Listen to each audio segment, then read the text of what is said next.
રામા કહું કે રામદે અને હીરા કહું કે લાલ, પણ જને જને રામો પીર ભેટિયા ઈ નર થઈ ગયા ન્યાલ.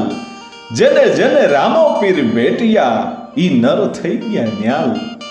જેની ઉપર ભગવાન રામદેવજી મહારાજની મીઠી નજર પડી છે, એની કૃપા દ્રષ્ટિ થઈ છે ને, ઈ નરને તો ન્યાલ કરી દીધા છે, એના બેડા પાર થઈ ગયા છે. પણ નિજાર ધર્મની જેણે સ્થાપના કરી એવા ભગવાન રામદેવજી મહારાજ, અને ભગવાન રામદેવજી મહારાજે આ ધરતીનો ભાર ઉતાર્યો, એટલે કે ભૈરવા રાક્ષસનો સંહાર કર્યો.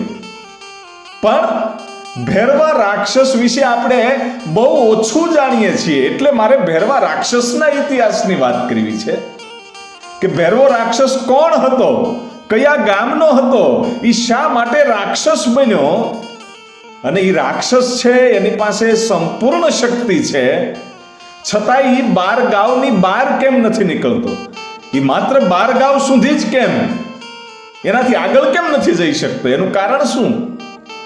એને એક શ્રાપ મળેલો હતો, અને એ ભૈરવો રાક્ષસ કોણ હતો એની આપણે વાત કરવી હોય તો મિત્રો, રાજસ્થાનનું જે જોધપુર છે, એ જોધપુરની રાજધાની જે જેસલમેર છે, એ જેસલમેર મોટામાં મોટી રાજધાની હતી. અને એ રાજધાનીનો જે મહારાજા હતો, એ મહારાજાનો નાનો ભાઈ, એનું નામ નાનકસિંહ હતું. અને નાનકસિંહજીને આ રાજધાનીના 16 ગામડા, એ 16 ગામડા છે એ સોંપવામાં આવ્યા હતા. અને એ 16 ગામડામાં એ પોતે ભ્રમણ કરે, ધ્યાન રાખે, આવું બધું કરે. અને એમ કરતા કરતા એ જેસલમેરના જે 16 ગામડાઓ છે, એ 16 ગામડામાંનું એક ગામડું, આ રાજધાનીનું એક ગામડું એટલે સાંથલમેર. એ ગામડાનું નામ સાંથલમેર. અને ત્યાં ભૂતડા જાતિના લોકો રહે. અને ઈ ગામમાં, સાંથલમેર ગામમાં, ઈ ભૂતડા જાતિના લોકોમાંનો એક માણસ, એટલે એનું નામ ભૈરવ. ઈ માણસ હતો, રાક્ષસ નહોતો. રાક્ષસ કેવી રીતે બન્યો, એને શું શ્રાપ મળ્યા, એ આગળ વાત આવશે, એની વાત બહુ જાણવા જેવી છે. પણ આ ભૈરવા રાક્ષસનું ગામ એટલે રાજસ્થાનનું એ સાંથલમેર. અને સાંથલમેરમાં એ ભૂતડા જાતિના હતા. અને પોતાની પત્ની, આ ભૈરવ અને એની પત્ની, અને એનો એક દીકરો, અને એની એક બેન, આટલો જ પરિવાર હતો એનો આ ગામની માલિકા. ઈ ભૈરવની પત્ની, એની બેન અને એનો દીકરો, આ આટલો પોતાનો પરિવાર. અને બેનનું નામ પૂનની હતું. અને પૂનની છે એ રૂપવતી હતી, ભાઈ, રૂપનો આભરણ હતી. અને એકવાર ઘટના એવી બની કે જે સાંથલમેર છે ત્યાંથી થોડેક દૂર એમ કહેવાય છે કે મંડોર નામનું ગામ છે. એ મંડોર ગામે આ પૂનની જાય છે કંઈક કામથી, પોતાના કામથી. આ મંડોર ગામે જ્યારે પૂનની ગઈ, ભૈરવની બેન, ત્યારે એની સામે આ હોળ ગામનો જે ધણી હતો, ઈ નાનકસિંહ એને સામો મળે છે. અને નાનકસિંહની નજર આમ જ્યારે પૂનની સામે ગઈ, ત્યાં તો આમ રૂપ જોઈને ભાઈ મોઈ ગયો. ઓહો, આવું રૂપ આ ગામડાઓની અંદર. અને સૈનિકોને કીધું કે જાણો આ કોણ છે. અને બધી જાણકારી મેળવીને ખબર પડી કે સાંથલમેરની ભૈરવની આ બેન છે. અને ભૈરવને સંદેશો મોકલવામાં આવ્યો, સૈનિકોને મોકલ્યા ભાઈઓ. ભૈરવને સંદેશો મોકલ્યો કે તારી બેન પૂનનીને હું જોઈને મોહી ગયો છું, અને હું તો હોળ ગામનો ધણી છું. તું જો તારી બેનના મારી સાથે લગ્ન કરાવી દે તો તારી બેનને સુખ મળશે, અને આવું બીજે કઈ સાસરું એને મળશે નહીં. એ તો મહારાણી થઈને જીવશે. અને આ સંદેશ જ્યારે ભૈરવે વાંચ્યો ત્યારે આમ છમ છમ છમ રૂવાડા બેઠા થઈ ગયા ભાઈઓ. અને પોતાની બેનને પૂછ્યું કે આ સંદેશ રાજમાંથી આવ્યો છે, શું લાગે છે, તારી કઈ ઈચ્છા છે? અને તેથી એ પુનની એટલું બોલી હતી કે ભાઈ, મારું રૂપ ભલે ગમે એટલું હોય, એની પાસે ભલે ધન હોય, રાજ્ય હોય, પણ હું તો સંસ્કાર વાળી દીકરી છું, સંસ્કારમાં મોટી થઈ છું ભાઈ. મારાથી આ રૂપિયાને રાજને મોહીને એને પરણી ન જવાય. હું તો આપણા સમજમાં પરણીશ, આપણા સમાજમાં હું પરણીશ, હું આમ ખોટું ન કરું. અને ત્યારે ભૈરવ કહે છે કે બેન, મૂંઝાતી નહીં, મારે તો તારી સહમતિની જરૂર હતી, બાકી હું પણ તને ત્યાં દેવા માટે રાજી નથી. ભલે આપણે ગરીબ હોય પણ ગમે એ રીતે લડી લઈશું, તું મૂંઝાતી નહીં. અને પછી ભૈરવ વિચાર કરે છે કે એ તો હોળ ગામનો ધણી, અને હું તો નાનકડો એવો એક મજૂરી કરવા વાળો માણા. કરવું તો કરવું શું, આની સામે પડવું કેમ? અને આ સંદેશનો જવાબ કાંઈ સામો મોકલ્યો નહીં. એટલે 2-5 દિવસ પછી પાછો સંદેશ આવ્યો નાનકસિંહજીનો કે તારી બેનને પરણાવીશ કે નહીં એનો જવાબ મોકલ્યો, અને કદાચ જો નહીં પરણાય તો હું એનું અપહરણ કરી જઈશ, બાકી એની સાથે તારી બેન પુનની સાથે પરણવું એ પાકી વાત છે. અને એ સંદેશ વાંચતાની સાથે ભૈરવને એમ લાગ્યું કે કદાચ હું ના પાડીશ છતાંય આ અપહરણ કરી જશે, કરવું શું? એટલે હામો સંદેશ લખીને મોકલી દીધો કે મહારાજા, અમારી ઈચ્છા તો છે, મારી બેનને તમારી સાથે પરણાવી, એ તો સુખમાં જાય, પણ અમને થોડોક સમય આપો, અમને થોડોક સમય આપો ને, એટલે અમે લગ્નની બધી તૈયારી કરી લઈએ. જોજો, લગ્ન કરી દઈશું એવું નથી કીધું, પણ બુદ્ધિપૂર્વક એવી વાત કરી કે અમે લગ્નની બધી તૈયારી કરી લઈએ, અમને સમય આપો. એવી વાત કરીને સંદેશો મોકલી દીધો. એટલે નાનકસિંહજીને તો એમ જ લાગ્યું કે હવે આ મારી સાથે પરણાવી દેશે, ને હામો સંદેશો મોકલી દીધો કે તને થોડોક સમય આપું છું. અને સમય આપી દીધો. અને પછી શું બન્યું? આ ભૈરવ છે ને એ સીધો કાશી જાય છે. કાશી જઈ અને એક મહાયોગી હતા એ તપસ્વીને મળ્યો ભાઈ, અને પગમાં પડીને ચોધારા આહુડે રોવા માંડ્યો. અને આ ભૈરવની આંખમાં આહુડા જોઈ અને સાધુએ આમ બે હાથેથી એને ઊભો કરીને કીધું, બેટા, આટલું બધું શું દુઃખ છે, રડવાનું કારણ શું? અને આજ તું સંતને શરણે આવ્યો છો, અને સંતના આ જમણા પગના અંગૂઠે તારા ઉના દુઃખના આહુડા પીડ્યા છે, અને તારા દુઃખને જો આજ ભાંગીને ભૂકો ન કરી નાખું ને તો હું સંત નો કહેવાવ. અને વાતય સાચી છે. સાચા સંતનું જ્યારે ચરણું મળી જાય ને ત્યારે આપણા બધાય દુઃખ દર્દ છે એ ભાંગીને ભૂકો કરી નાખે, અને એ દુઃખ છે એ પોતાની ઉપર લઈ લે. સંત ન હોત સંસારમાં તો જલી જાત બ્રહ્માંડ, અરે જ્ઞાન કેરી લેર છે એ તો થારત ઠામો ઠામ. આજે જે સૌરાષ્ટ્રની ધરતીમાં થોડેક દૂર હાલો ત્યાં સાધુની ઝૂંપડી આવે, સાધુનો આશ્રમ આવે, અડધીક રાતને ટાણે જાવ ને તો એ સાધુ તમને જમાડે. એ સાધુ, એ મહાપુરુષને આજ ભૈરવ મળે છે. અને બધી વાત કરી કે આ નાનકસિંહજી છે ને એણે મારી બેન પુનની ઉપર નજર બગાડી છે અને અપહરણ કરવાની વાત કરે છે, પણ મારે આવું થવા નથી દેવું. પણ હું તો નાનો માણસ છું, અને એ હોળ ગામનો ધણી, એ તો રાજા છે, એ ધારે કરી શકે, પણ હું શું કરી શકું?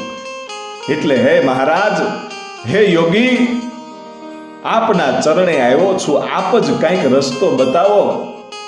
અને તેથી એ સાધુએ આના આહુડા લૂછી અને એમ કહેવાય છે કે તપેલ ત્રાંબા જેવી સાધુની આંખો થઈ ગઈ. કીધું કે જા, શ્રાવણ મહિનાની અમાહની અડધી રાતે તારા ગામના શમશાને વયો જાજે. હું તને જે મંત્ર આપું છું એ મંત્રના જાપ કરજે. તારી સાથે એમ કહેવાય છે કે તારી સામે એ શક્તિઓ પ્રગટ થશે, એનાથી ડરતો નહીં.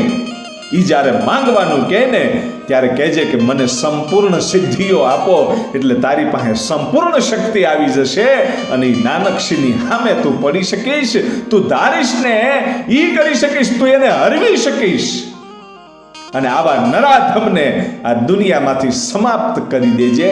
તને હું આ શક્તિ આપું છું, પણ યાદ રાખજે આ શક્તિનો ક્યારેય દુરુપયોગ ન કરતો. એ સાધુના શબ્દો સાંભળી અને એમ કહેવાય છે કે આ ભેરવો છે એ ધીરો ધીરો ડગલા માંડતો પોતાના ગામમાં આવ્યો અને પોતાની બેનને વાત કરી કે હવે મૂંઝાવાની જરૂર નથી, સાધુના આશીર્વાદ મળી ગયા છે, બસ હવે શ્રાવણની અમાહની રાતની વાટ જોવાની છે. ધીરે સમય ગયો અને શ્રાવણ મહિનાની અમાહની રાત આવી અને અધિક રાતને ટાણે એ શમશાનમાં જઈ અને એમ કહેવાય છે કે જે સાધુએ મંત્ર આપ્યા હતા એ મંત્રોનો ઉચ્ચાર મંડેલો કરવા ભાઈઓ. એ મંત્રોનો ઉચ્ચાર કર્યો ત્યાં તો એમ કહેવાય છે કે શમશાનમાંથી મીડા ધુવાડા નીકળવા અને એમાંથી શક્તિઓ પ્રગટ થઈ અને ભૈરવ છે એ કઠણ હૃદય રાખી અને ડર્યો નહીં અને એ શક્તિઓ કીધું કે માંગી લે. અને તેથી ભૈરવ કહે છે કે મને સંપૂર્ણ સિદ્ધિ આપો, સંપૂર્ણ શક્તિ આપો. અને એ શક્તિઓ એમ કહેવાય છે કે બધી સિદ્ધિ આ ભૈરવને આપ્યા પછી ભૈરવ છે એને આ નાનકસિંહનો બદલો લીધો. નાનકસિંહની હત્યા કરી, એની સાથે યુદ્ધ કરી અને નાનકસિંહને માર્યો. પોતાની બેનનું થયેલું અપમાન એની સાથે બદલો તો લેવાઈ ગયો, પણ ધીરે સમય જાતો જાય છે અને પોતાની પાસે શક્તિ છે અને શક્તિઓ બહુ આવી જાય ને, બહુ રૂપિયો આવી જાય કે બહુ કંઈક થોડીક તાકાત આવી જાય ત્યારે માણસને અભિમાન આવવા માંડે, ઘમંડ આવવા માંડે. એ જેવો તેવો માણસ છે એ લક્ષ્મીને આ રૂપિયાને સહન ન કરી શકે. એમ આની પાસે આજ સંપૂર્ણ સિદ્ધિઓ છે ભૈરવ પાસે. એટલે ધીરે સમય જાતા સાધુના જે શબ્દો હતા કે આ શક્તિનો દુરુપયોગ ન કરતો, એ શબ્દો ભૂલાઈ ગયા અને ઘમંડ આવવા માંડ્યો કે હું તો ધારું એ કરી શકું, જે કાંઈ છું એ હું જ છું. લોકોને હેરાન કરે, મારે, પરેશાન કરે. એમ કરતા પોતાના સાંથલમેર ગામથી થોડેક દૂર એક સાધુનો આશ્રમ, અને એ આશ્રમમાં ગયો ભાઈ ભૈરવ અને સાધુના પગમાં પડીને કીધું કે બાપુ મારે તમારી પાસે અભ્યાસ કરવો છે, મારે ભણવું છે. અને ત્યારે સાધુએ કીધું કે બેટા અમે તો વિદ્યાનું દાન દેવા માટે જ અહીંયા બેઠા છીએ, તને સામેથી જો ભણવાનો વિચાર આવ્યો હોય તો આ વિચાર બહુ મોટો કહેવાય, તારા માટે છૂટ છે, પણ અમારા આશ્રમના અમુક નિયમો છે તારે પાળવા પડશે. શું? કે જેમ ગુરુ કે એમ જ કરવાનું, અને જ્યાં સુધી અમે એમ ન કહીએ કે તમે ઘરે જાઓ ત્યાં સુધી જવાનું નહીં, ત્યાં સુધી તમારે અહીંયા રહેવું પડે કે કાંઈ વાંધો નહીં, મારે અભ્યાસ કરવો છે, મારે ભણવું છે.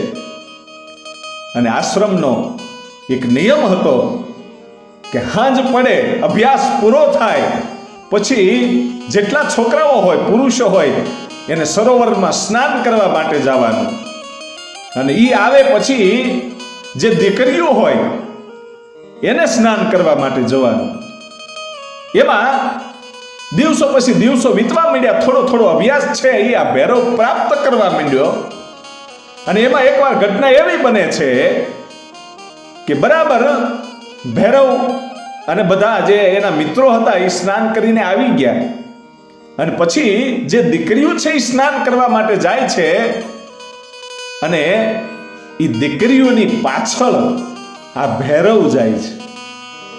હા બોલજો, નબળી દ્રષ્ટિ થઈ અને બરાબર આ દીકરીઓ સ્નાન કરે છે અને એમાં એક દીકરીની નજર ગઈ કે ભૈરવ આવ્યો છે, અને ભૈરવને કીધું કે ભૈરવ તું અહીંથી નીકળી જા, અમે સ્નાન કરીએ છીએ અને દીકરીઓ સ્નાન કરતી હોય ને ત્યાં આવીને તું ઊભો રહી, સારું લાગે છે?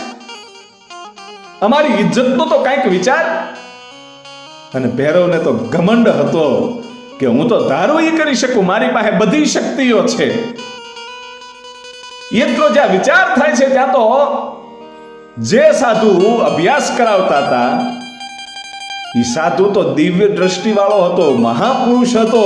એને ખબર પડી ગઈ કે ભૈરવ કંઈક ખોટું કરવા માટે જઈ રહ્યો છે. અને એ સાધુ આવ્યા ભાઈ અને કીધું કે ભૈરવ પાછો વળી જા, નહીતર હવે તારું પતન થવાની શરૂઆત અહીંથી થઈ જાય. આ નબળા વિચારો છોડી દે તારે અહીંયા અભ્યાસ કરવો હોય તો.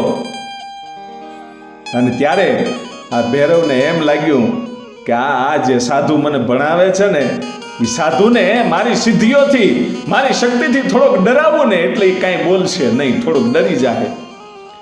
એટલે એણે સાધુની ઉપર એ સિદ્ધિઓ નાખી, એ શક્તિ નાખી, છતાંય આ સાધુને કાંઈ અસર ન થઈ. અને સાધુ હસીને બોલ્યા કે ભૈરવ, તારી પાસે ભલે ગમે એવી સિદ્ધિઓ હોય, પણ એ સિદ્ધિઓનો તે આજ દુરુપયોગ કર્યો છે. તે તારા ગુરુની ઉપર આ શક્તિનો ઉપયોગ કર્યો છે. કારણ કે હું તને ભણતર ભણાવું છું, એટલે હું તારો ગુરુ છું, અને ગુરુની ઉપર તે આ તારા શક્તિઓને નાખી છે ને, એ તારી ઉપર કામ ન લાગે, એ મારી ઉપર કાંઈ અસર ન કરે. શું કામ? કારણ કે તે ખોટું કર્યું છે, એનો દુરુપયોગ કર્યો છે, એની મને કાંઈ અસર નહીં થાય. પણ તે જે કાર્ય કર્યું છે એ રાક્ષસ જેવું કૃત્ય કર્યું છે. આજ દીકરીઓ સ્નાન કરતી હતી ને ત્યાં તું એની પાછળ આવ્યો, તે રાક્ષસ જેવું કામ કર્યું. એટલે હું તને શ્રાપ આપું છું કે તું અભિહાલ રાક્ષસ બની જઈશ. હે કે હા, તું અભિહાલ રાક્ષસ બની જા. અને ત્યાં તો ભૈરવ છે એ ધ્રુજવા મળ્યો. ઓહો, મારાથી બહુ ખોટું થઈ ગયું, અને આ શક્તિનો મેં દુરુપયોગ કર્યો. અને જેમ લાકડી પડે એમ એ પોતાના ગુરુના ચરણોમાં પડી ગયો કે બાપુ મને માફ કરો, મારાથી ભૂલ થઈ ગઈ, તમારા શ્રાપને પાછા વાળો. અને તેથી ગુરુએ કીધું કે મારા મોઢામાંથી શબ્દો નીકળી ગયા છે, હવે પાછા ન વળે. પણ તું બહુ કાકળોતી કરશો અને તને પસ્તાવો થયો છે, એટલે એક આશીર્વાદ પણ તને આપું છું. મારો શ્રાપ તો પાછો નહીં વળે, પણ એ શ્રાપનું નિવારણ તને આપું છું કે ભગવાન કૃષ્ણ જ્યારે ફરી વખત આ પૃથ્વી ઉપર અવતાર લેશે ને, ત્યારે તારો ઉદ્ધાર કરશે. ત્યાં સુધી તું રાક્ષસ વાળું જીવન જીવ, અને તારો ઉદ્ધાર ત્યારે જ થશે. હવે બહુ મહત્વની વાત છે, સાંભળવા જેવી. એ ગુરુ એમ કે છે કે સાંભળ ભૈરવ, તું રાક્ષસ તો બની ગયો, પણ ભગવાન આવીને તારો ઉદ્ધાર કરી દેશે એ પાકું જ નહીં. પણ તું જો મારા નિયમોને પાળીશ તો તારો ઉદ્ધાર થશે. કે બાપુ કયા નિયમો? કે આ આશ્રમની જે જગ્યા છે એટલી જગ્યામાં અને આજુબાજુના ગામડા સુધી જ તારે ફરવાનું. જે 12 ગામની આ જગ્યા છે એ 12 ગામથી આગળ નહીં જવાનું. અને કદાચ જો તું 12 ગામથી બહાર નીકળી જા ને તો ક્યારેય તારો ઉદ્ધાર નહીં થાય. એટલે 12 ગામની ફરતી ફરતી જગ્યા આપીને 12 ગામમાં જ આ ભૈરવને ફરવાનું. અને એ ભૈરવ છે એની જ ઘડીએ રાક્ષસ બની ગયો, વિશાળ શરીર થઈ ગયું. અને પછી 2 હાથ જોડીને ભૈરવ કહે છે કે ગુરુજી, હું આ રાક્ષસ તો બની ગયો, પણ મારું શરીર એવું છે તો મારે તો પશુ પક્ષી ને માનવ ભક્ષી બની ગયો. તો હવે શું કરવાનું? કે આ 12 ગામની અંદર પશુ પક્ષી કે માનવ આવે એને તારે ભક્ષણ કરવાની છૂટ છે, પણ 12 ગામથી બહાર નહીં જાતો, નહીતર તારો ઉદ્ધાર નહીં થાય. એમ કીધું. અને પછી ભૈરવ રાક્ષસ તો ત્યાંથી નીકળી ગયો ભક્ષણ કરવા માટે. પણ આ શ્રાપ દેનાર એ સાધુ કોણ? બાવા બાળીનાથ પોતે હતા. એ બાવા બાળીનાથે શ્રાપ આપ્યો, એ જ ભૈરવના ગુરુ. અને પછી એમ કહેવાય છે કે ભૈરવ એ 12 ગામની બહાર નહોતો જઈ શકતો, અને એ 12 ગામની અંદર એ ગામડાઓ હતા, એ બધા ભૈરવ રાક્ષસના ડરથી એમ કહેવાય છે કે ભાગી ગયા. અને 12 ગામની આ જે ધરતી છે એ ભૈરવની ભૂમિ કહેવાતી. અને ત્યાં પશુ પક્ષી કે માણસ કોઈ ફરકતું નહીં. અને એ ભૈરવના ત્રાસથી માણસ ખૂબ ત્રાસી ગયા. અને એ પછી સમય જતા આપણે બધા જ જાણીએ છીએ કે મહારાજા અજમલજીએ ભગવાન શિવની તપસ્યા કરી. અને ત્યારબાદ ભગવાન શિવે સપનામાં આવીને કીધું કે દ્વારકા જાઓ, દ્વારકાનો નાથ દુખડા ભાંગશે. અને દ્વારકા જાય છે. અને પછી અમર ફળ આપ્યું, એ અમર ફૂલ 2 આપ્યા. એ અમર ફળ લઈ અને એ ફૂલડા લઈ અને પારણીએ પધરાવ્યા. પેલા એમ કહેવાય છે કે વિરમદેવજી એનો જન્મ થાય છે, અને રામદેવજી મહારાજ પોતે ચાલીને આવે છે. અને કુમકુમની પગલિયું પાડી એ એંધાણ આપ્યા અને ધીરે ધીરે મોટા થઈને પછી ગેદી દડાની જ્યારે રમતું મંડાણી અને ઈ દડો આ ભૈરવની ભૂમિમાં ગયો ત્યારે ભગવાન રામદેવજી મહારાજે જઈ અને ભૈરવને ભોમાં ભંડાર્યો. એ ભૈરવને ભોમાં શું કામ ભંડાર્યો? એનું શરીર બહુ વિશાળ હતું. જો ભૈરવને મારી નાખે તો ભૈરવના શરીરને સળગાવવા માટે એવડી મોટી લાકડાની કે કોઈ વ્યવસ્થા ન થઈ શકે. એટલા માટે એ ભૈરવને એ ભોમાં ભંડાર્યો અને ભૈરવનો ઉદ્ધાર કર્યો. ઈ જ આ ભૈરવો રાક્ષસ. એટલે અમુક વાતો છે, એ વાતો આપણે સાંભળી તો હોય પણ ખબર ન હોય કે આ શું ઘટના છે. ભૈરવો રાક્ષસ ક્યાંનો હતો, શા માટે એને રાક્ષસ બનવું, એ બધું આપણે જાણ્યું. અને આવી જ રહસ્યમય વાતો સાંભળવા માટે અમારી યુટ્યુબ ચેનલને જરૂરથી સબસ્ક્રાઇબ કરજો. હવે મળીએ છીએ આપણે આગળના ઇતિહાસમાં. ત્યાં સુધી સૌને જય માતાજી, જય જોગમાયા.